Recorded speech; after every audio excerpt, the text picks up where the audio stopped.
નમસ્કાર દર્શક મિત્રો, આરટીવી ન્યૂઝમાં આપનું સ્વાગત છે। સમાચાર છે કે લોકસભા સામાન્ય ચૂંટણી 2024 સંદર્ભે આણંદ જિલ્લા કલેક્ટર કચેરી ખાતે મીડિયા સેન્ટરનું જિલ્લા ચૂંટણી અધિકારી અને કલેક્ટર પ્રવીણ ચૌધરીએ ઉદ્ઘાટન કર્યું।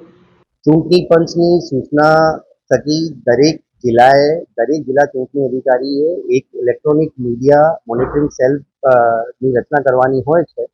આ આણંદ જિલ્લામાં ઇલેક્ટ્રોનિક મીડિયા મોનિટરિંગ સેલની રચના કરી દેવામાં આવી છે અને આજરોજ ઇલેક્ટ્રોનિક મીડિયા સેલ જે છે મોનિટરિંગ મીડિયા સેલ આનું ઉદ્ઘાટન કરવામાં આવ્યું છે। અત્રેથી જે ઇલેક્ટ્રોનિક મીડિયા ઉપર અથવા તો સોશિયલ મીડિયા ઉપર જે કોઈ ચૂંટણીને લગતી બાબતો ચાલતી હોય બધી રેકોર્ડ કરવામાં આવશે। ફોર એક્ઝામ્પલ કોઈ ચેનલ ઉપર કોઈ પેડ ન્યૂઝ આવે તો પેડ ન્યૂઝ એક ગુનો છે, આપણે બધાને જાણીએ છીએ।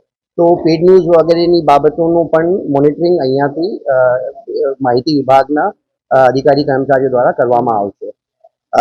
આ ઉપરાંત પણ આચારસંહિતાના ભંગ બાબતની પણ કોઈ ફરિયાદ કોઈ ન્યૂઝ ચેનલ ઉપર ચાલતી હોય તો તરત જ અહીંયાથી પણ ફ્લાઇંગ સ્ક્વોડ અને કન્સર્ન EROશ્રીને માહિતી આપવામાં આવશે, જેથી કોઈ પણ આચારસંહિતાની ભંગ બદલ પણ કાર્યવાહી કરી શકીએ। તો આના માટે આજે EMMC અને અહીંયાથી મીડિયા સર્ટિફિકેશન અને મોનિટરિંગ કમિટી જે છે MCMC નું પણ અહીંયાથી જ કાર્યરત કામગીરી કરવાની।